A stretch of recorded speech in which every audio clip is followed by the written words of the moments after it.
Ini menunjukkan bahwa memang dinamika dari kenaikan iuran ini, walaupun secara politis memang ini sensitif, ini harus dikaji terus untuk menjaga sustainability dari kemampuan BPJS dalam memberikan layanan kesehatan kepada masyarakat kita. Dan tugas kita bersama untuk menjelaskan bahwa iuran BPJS itu sebenarnya sangat-sangat murah dan menguntungkan untuk bagi kesehatan masyarakat.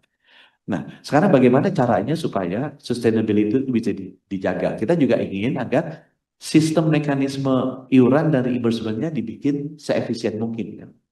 Nah, di yang baru nanti rencananya kita akan lakukan kelas rawat inap standar. Ini maksudnya apa? Supaya ya udah BPJS itu fokusnya ke yang bawah aja, walaupun ini debat terus sama BPJS, tapi saya bilang BPJS nggak usah cover yang yang kaya-kaya deh. Kenapa?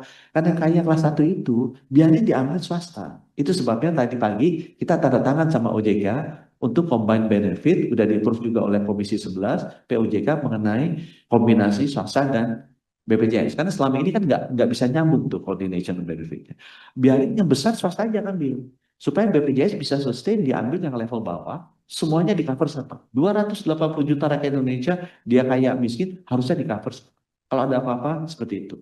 Jadi, di mata kita sama dengan Pak Zainul, bahwa yang namanya universal health coverage itu harus mengcover seluruhnya. Dan idealnya sama, Pak. Kan ini kan ada unsur equity, ada unsur keadilan. Jadi bukan bahwa BPJS hanya untuk orang miskin saja kaya, itu salah quote tuh teman-teman di atas. Bahwa harusnya BPJS itu mengcover 280 juta rakyat Indonesia itu dengan janji akan diberikan layanan kesehatan. Dan seharusnya idealnya sama. Jadi adil kan, negara itu adil berikan. Kalau ada orang yang mau lebih, ya dia harusnya bayar lebih, gitu kan. Tapi yang lainnya sama. Menurut saya sama. Itu sebabnya kita masukkan itu kris satu. Supaya apa? Supaya BPJS itu adil. Seluruhnya 280 juta rakyat Indonesia di cover ini kesehatannya. Sama. Itu satu, Pak. Nah, yang kedua, BPJS itu sejak lahir, bukannya zaman saya, Pak. Bukan mungkin lebih ngerti. Itu konsepnya dulu tuh selalu di dunia, apakah itu dimasukkan sebagai pajak atau ini dimasukkan sebagai asuransi sosial. Nah, waktu dia lahir, teman-teman DPR dan pemerintah membentuknya tuh asuransi sosial. Konsep asuransi sosial itu memang ada, nggak semuanya ditanggung oleh negara.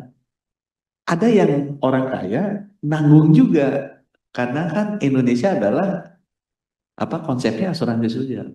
Itu sebabnya kenapa kemudian ada yang berdasarkan gaji yang makin tinggi, ya dia bayarnya lebih tinggi. Supaya apa? Supaya bisa meng-cover orang-orang yang pendapatannya lebih rendah. Jadi konsep bahwa ada kontribusi dari masyarakat itu memang sudah ditelurkan sejak asuransi BPJS ini didirikan.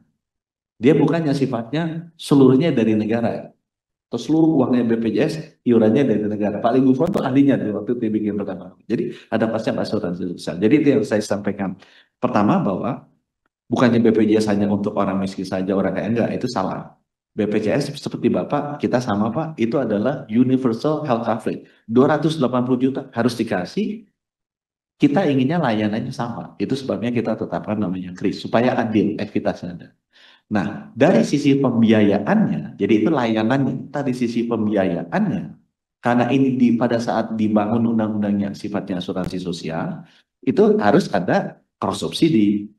Nggak semuanya ditanggung oleh negara. Kalau ada orang yang kaya dan mampu, ya dia bantu dong, niurnya lebih, supaya bisa secara sosial mengcover ininya yang kaya. Jadi memang bukan konsepnya sejak di awal dibikin bahwa seluruhnya 280 juta ini layanan dasarnya ditanggung oleh negara. Ya, nanti download Tribun X sekarang, menghadirkan lokal menjadi Indonesia.